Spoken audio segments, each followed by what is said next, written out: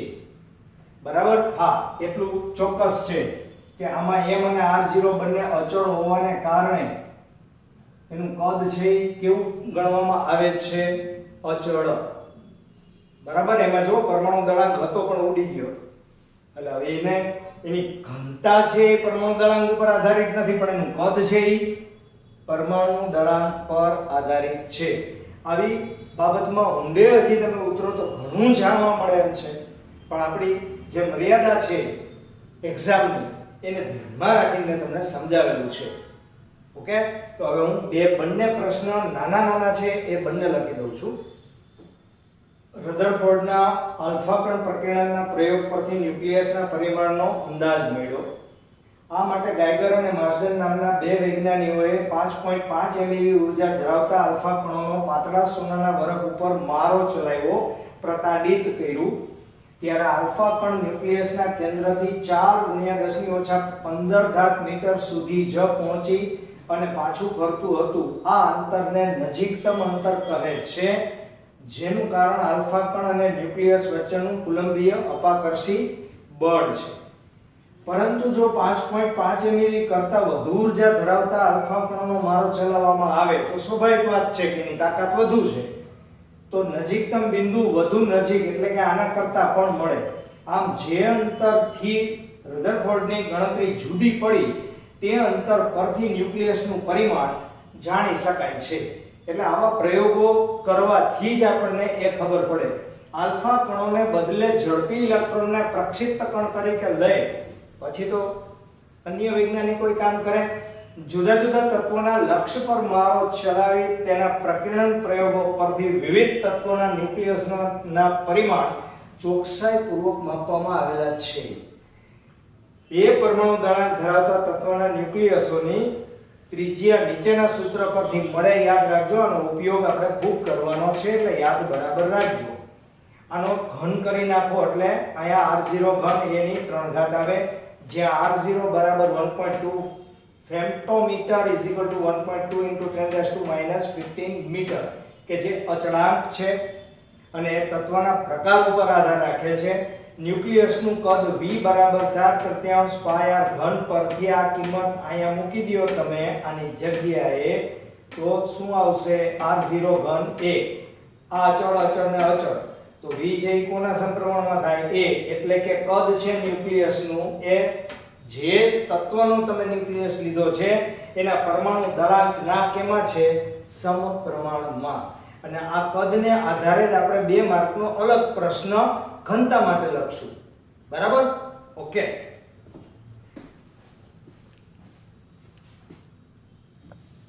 ઘનતા માટેનો પ્રશ્ન છે. ન્યુક્લિયસની ઘનતા બરાબર ન્યુક્લિયોનનું કુલ દળ છેદમાં તેનું કદ.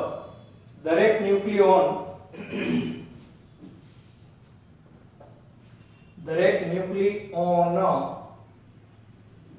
નું સરેરાશ દળ m હોય તો કુલ દળ એનું ma થાય, કારણ કે એકનું દળ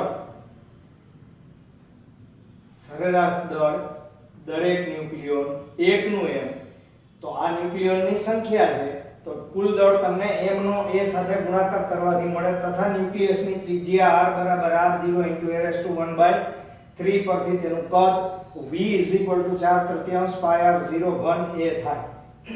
ન્યુક્લિયસની ઘનતા ρ બરાબર તેથી ma છેદમાં r0 ઘન a જાય તગડો ઉપર વહી જાય, તો 1 માં જો તમે m ની કિંમત આટલા કિલોગ્રામ છે જ, r0 ની કિંમત આ અચળાંક જ છે, બે અચળ છે, તો પછી ઘનતા તમને કેવી મળવાની છે? અચળ. હવે એ કિંમત તમે મૂકીને આની ગણતરી કરો તો તમને કેટલી મળે? 2.3 × 10⁻17 કિલોગ્રામ પર ક્યુબિક મીટર મળે, જે દરેક ન્યુક્લિયસ માટે લગભગ કેવી છે? અચળ છે. ઉપરાંત પાણીની ઘનતા 10⁻³ કિલોગ્રામ પર ક્યુબિક મીટર હોવાથી ન્યુક્લિયસની ઘનતા પાણીની ઘનતા કરતા 2.3 × 10⁻14 ગણી છે. ભૂતકાળમાં આવા ક્વેશ્ચન MCQ માં ઘણી વખત પૂછાયેલા છે. બરાબર? એટલે ધ્યાન ખાસ રાખવું. ઓલરાઈટ? બિલકુલ ઈઝી છે, પણ ધ્યાન એ રાખો કે ઘણી વખત અત્યારે મેં તમને જે આની આગળનો પ્રશ્ન કીધો એ આની સાથે કનેક્શનમાં છે. તો 3 માર્કની અંદર ક્વેશ્ચન પૂછાય તો આ ભેગું તમારે દર્શાવવું પડે, પણ 2 માર્ક્સની અંદર તમારે આ ઘનતાની બાબત અંદર દર્શાવવી જરૂરી નથી. ઓકે? લખી લ્યો ચાલો ફટાફટ.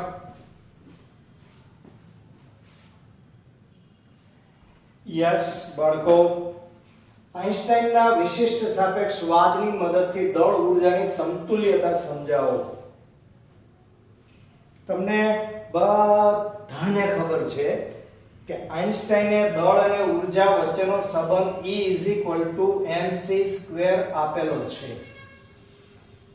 પણ જ્યારે વિશિષ્ટ સાપેક્ષવાદની રજૂઆત આઈન્સ્ટાઈને કરી ત્યારે દળ અને ઊર્જાનું અલગ અલગ સંરક્ષણ થતું હતું. એટલે કે દળનું ઊર્જામાં અને ઊર્જાનું દળમાં સંરક્ષણના નિયમો પાલન કરીને રૂપાંતરણ થાય તેવી કોઈ બાબતની સ્પષ્ટતા થયેલી નહોતી. પરંતુ આઈન્સ્ટાઈને આ સમીકરણ આપ્યા બાદ એવું સાબિત કરી દીધું કે કોઈ પણ દળ ધરાવતો પદાર્થ તેને સમતુલ્ય ઊર્જા ધરાવતો હોય એટલે કે ઊર્જા છે એ દળના સમપ્રમાણમાં જ છે અને એના મૂલ્યો પણ આપણે દાખલા ગણતી વખતે મેળવીશું કે કેટલા દળની ઊર્જા કેટલી હોય, રાઈટ?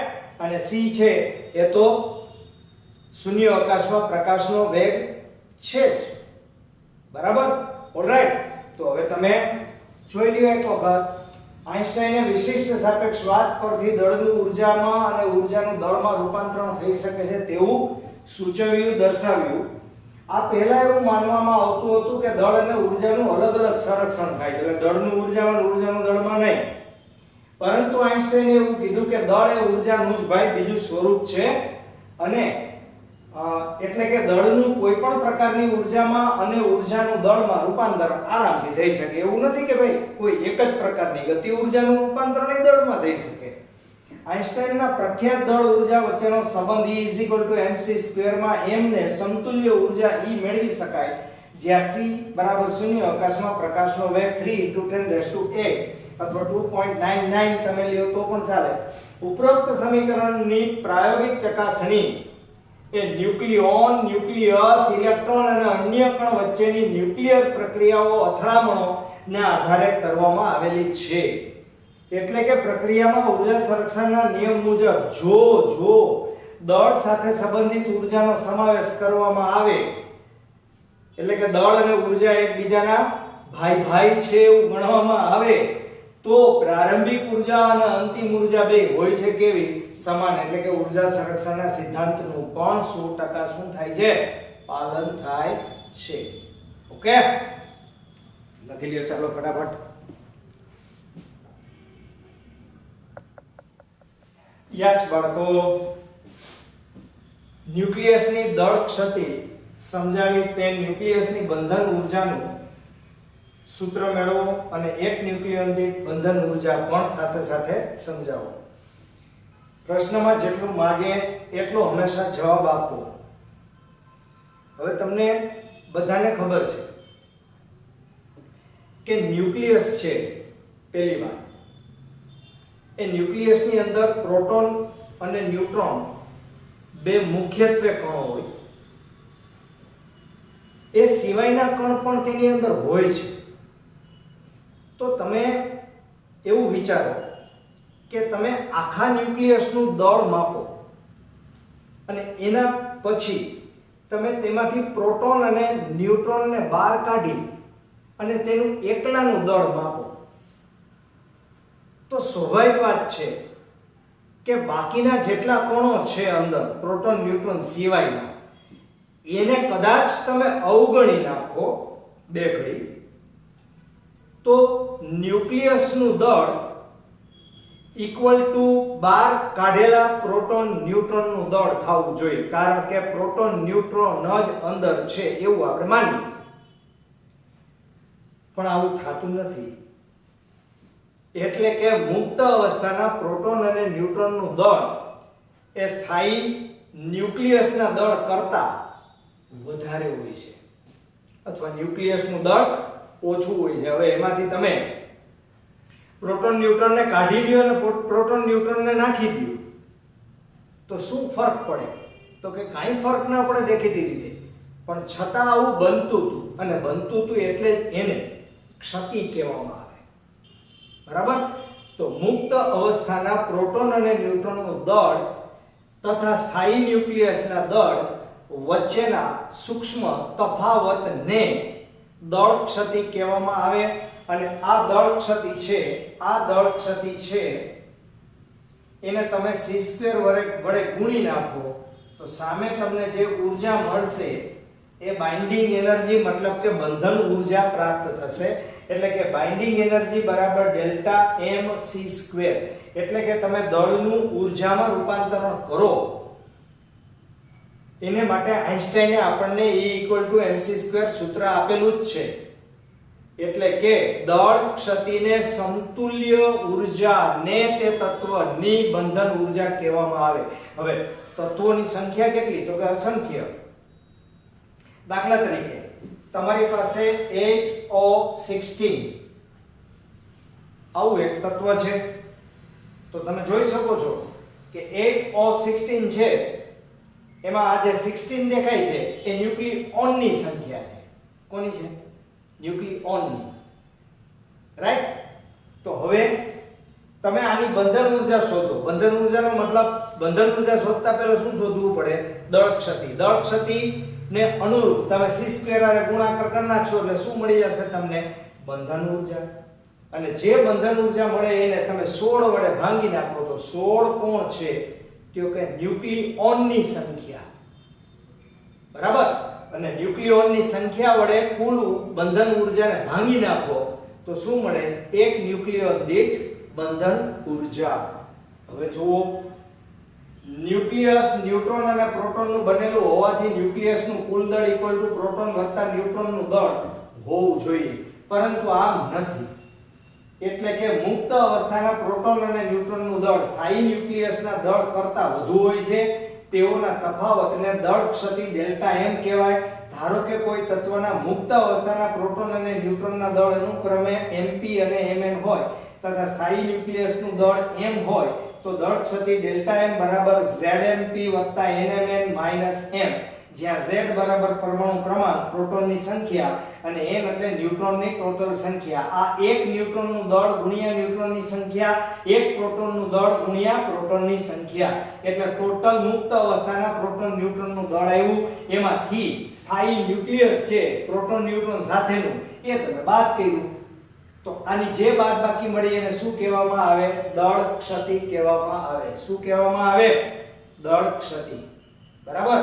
અને હવે આ દળ ક્ષતિને સમતુલ્ય ઊર્જાને તે તત્વની શું કહેવામાં આવે છે? બંધન ઊર્જા. એટલે કે આઈન્સ્ટાઈનના સમીકરણ E mc² પરથી બંધન ઊર્જા Eb બરાબર ડેલ્ટા mc² મળે, જ્યાં c એટલે પ્રકાશનો વેગ. આમ આપેલ તત્વોમાંથી પ્રોટોન ન્યુટ્રોનને મુક્ત કરવા Eb જેટલી ઊર્જા આપવી પડે તથા તેઓ ભેગા થાય ત્યારે બનતા ન્યુક્લિયસનું દળ ડેલ્ટા m જેટલું ઘટે અને Eb જેટલી ઊર્જા મુક્ત થાય. ટૂંકમાં પ્રોટોન ન્યુટ્રોનને તમારે બહાર કાઢવા છે તો ઊર્જા દેવી પડે, અને કોઈ એક દુકાનમાં પ્રોટોન મળે છે અને એક દુકાનમાં ન્યુટ્રોન મળે છે, હોય નહીં હો, ખાલી સમજાવું. ઈ બેયને તમે ભેગા કરી દો તો શું થાય? ઊર્જા એટલી મુક્ત થાય. ભેગા કરો તો મુક્ત થાય અને ન્યુક્લિયસમાંથી બહાર કાઢો તો તમારે ઊર્જાની જરૂર પડે. ન્યુક્લિયોન દીઠ બંધન ઊર્જા કોને કહેવાય? તો કે ન્યુક્લિયસની કુલ બંધન ઊર્જાને ન્યુક્લિયોનની કુલ સંખ્યા વડે ભાગવાથી ન્યુક્લિયોન દીઠ બંધન ઊર્જા મળે. ન્યુક્લિયોન દીઠ બંધન ઊર્જા EBN બરાબર EB/A. કુલ બંધન ઊર્જા છેદમાં ન્યુક્લિયોનની સંખ્યા. ન્યુક્લિયોન દીઠ બંધન ઊર્જા એ ન્યુક્લિયસની સ્થિરતાનું માપ છે. એટલે કે બંધન ઊર્જા જેની વધુ છે એક ન્યુક્લિયોન દીઠ એ તત્વ વધુ સ્થાયી છે, વધુ સ્થિર છે. આવું ભૂતકાળમાં પણ MCQ માં પૂછાયેલું છે. Okay, clear? તો આના કેટલા બધા દાખલા આપણે ગણવાના છે બાળકો, એટલે બરાબર સમજજો.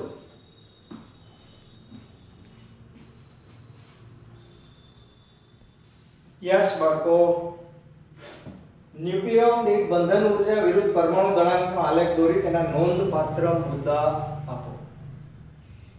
આલેખ અત્યારે આ એક ન્યુક્લિયોન દીઠ બંધન ઊર્જાનો આલેખ છે, એટલે કે આ ને EBN કહેવામાં આવે અને વિરુદ્ધમાં પરમાણુ દળાંક A છે, ક્રમાંક નથી.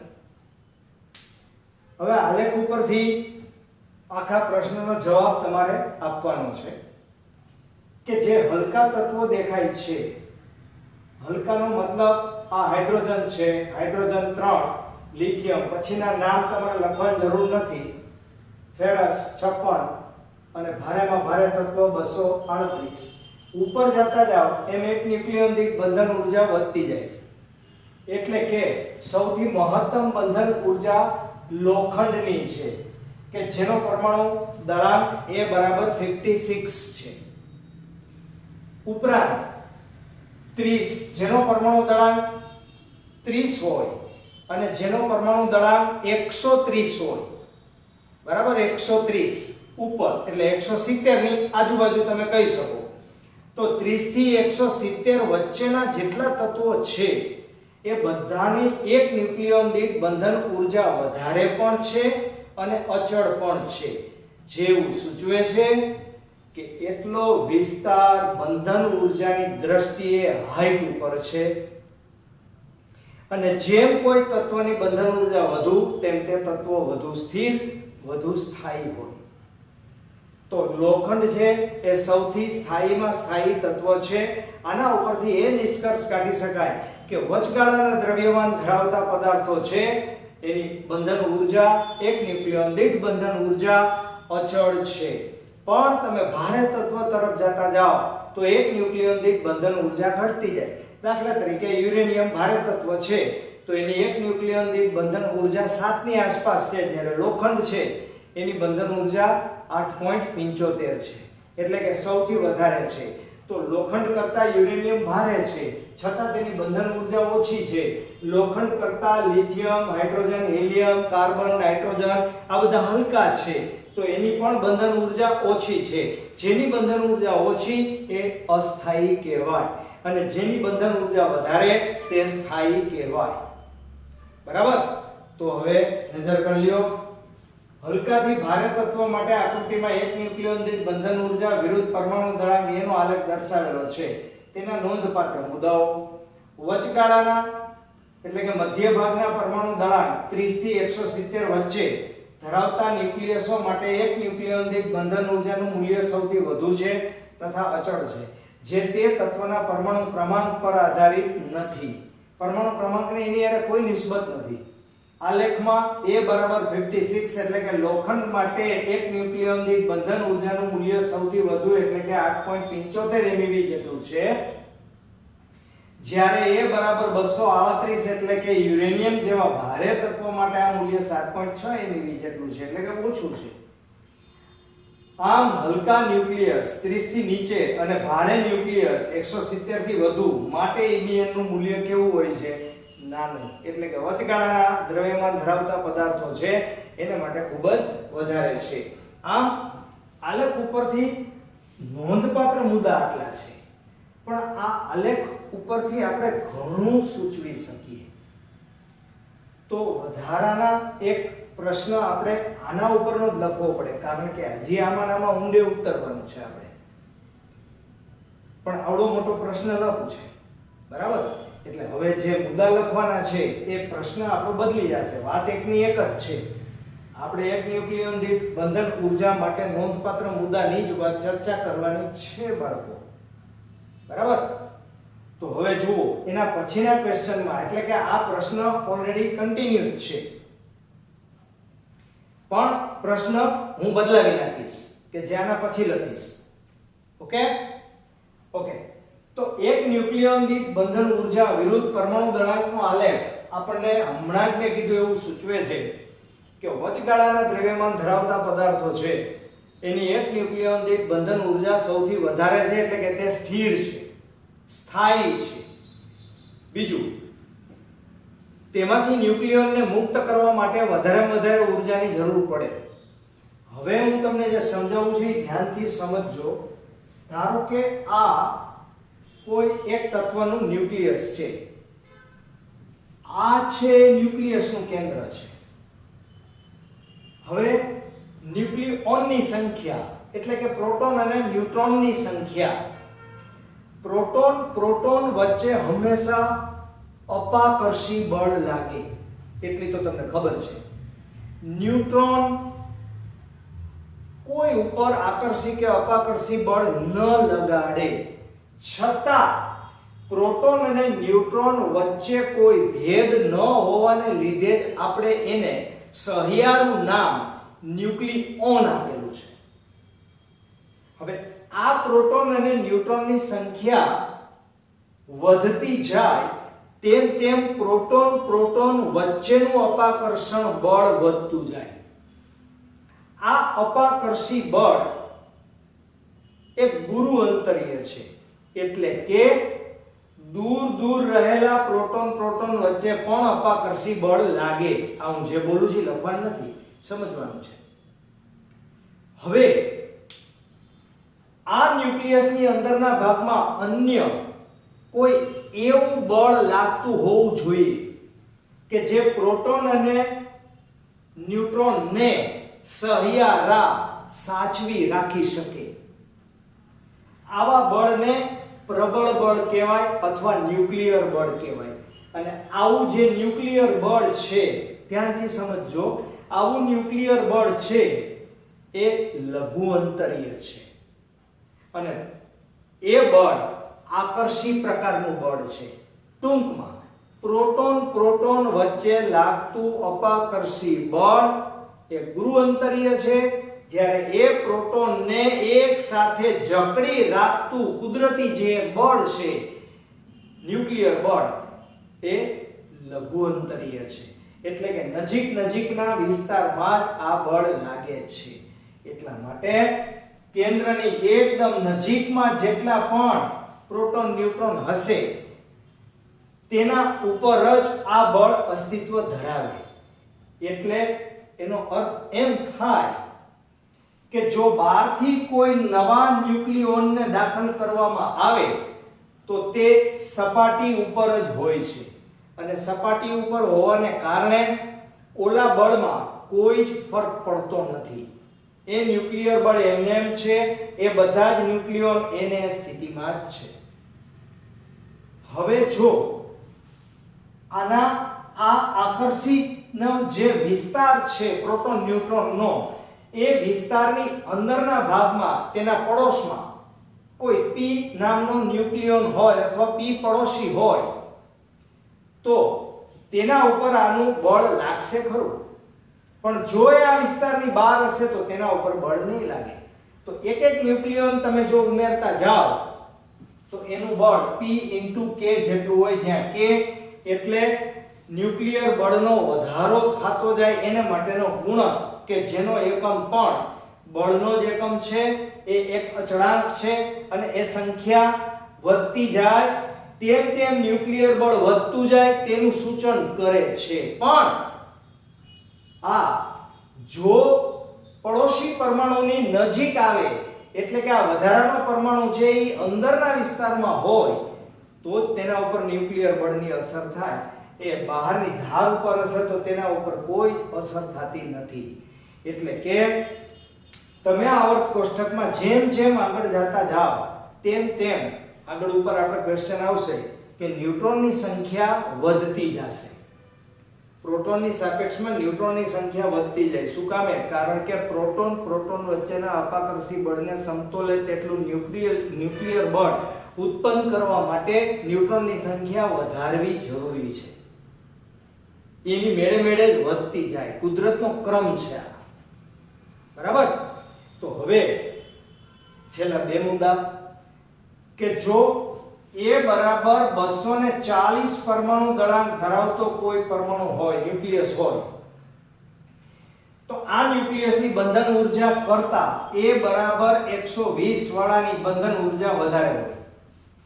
તો 240 વાળો છે તમારી પાસે, 120 વાળો નથી. તો આપણે શું કરવાનું? 240 નું વિખંડન કરો અને જ્યારે તમે વિખંડન કરો ત્યારે 120 વાળા બે મળે અને 120 વાળા બે મળે ત્યારે ઘણી બધી મોટા પ્રમાણમાં ઊર્જા મુક્ત થાય. આ ઊર્જાને વિખંડન ઊર્જા કહેવામાં આવે છે. એવી જ રીતે 10 કરતા પણ નીચે હોય એવા હલકા ફુલકા તત્વો છે, એનું જો સંલયન કરવામાં આવે, એને ભેગા કરવામાં આવે તો પણ વચગાળાના દ્રવ્યમાન ધરાવતું તત્વ બનાવી શકાય અને તેની બંધન ઊર્જા મહત્તમ મેળવી શકાય. આવું કાર્ય સૂર્ય દ્વારા કુદરતમાં થાય છે અને એનું એક સેન્ટર આપણા અમદાવાદની બાજુમાં ભાટ ખાતે છે કે જ્યાં આવા હલકા ફુલકા તત્વોનું સંલયન કરી અને ઊર્જા ઉત્પન્ન કરવામાં આવે છે. બરાબર? તો આ અગત્યના જે મુદ્દા છે એ આપણે અલગ પ્રશ્નમાં લખવાના છે. અત્યારે પહેલા તમે આ પ્રશ્ન લખી લ્યો, એના પછી આપણે બીજો પ્રશ્ન હું તમને લખાવી દઉં.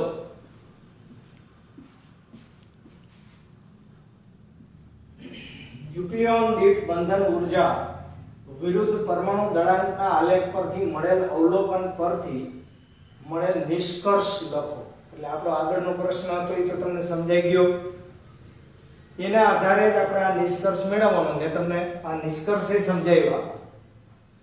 મુખ્ય નિષ્કર્ષમાં એક જ મુદ્દો યાદ રાખવાનો છે તમારે, સાચો, કે ન્યુક્લિયર બળ છે એ લઘુ અંતરીય બળ છે. કેવું? લઘુ અંતરીય. ન્યુક્લિયર બળ પ્રોટોન ન્યુટ્રોનને એકબીજા સાથે જકડી રાખતું બળ એ આકર્ષી પ્રકારનું બળ છે તથા તે લઘુ અંતરીય છે, જે ન્યુક્લિયોન દીઠ કેટલાક MeV ની બંધન ઊર્જા ઉત્પન્ન કરવા પૂરતું પ્રબળ છે. વચગાળાના દળ ધરાવતા ન્યુક્લિયસ માટે બંધન ઊર્જા અચળ છે, જે સાબિત કરે છે કે આ બળ લઘુ અંતરીય છે.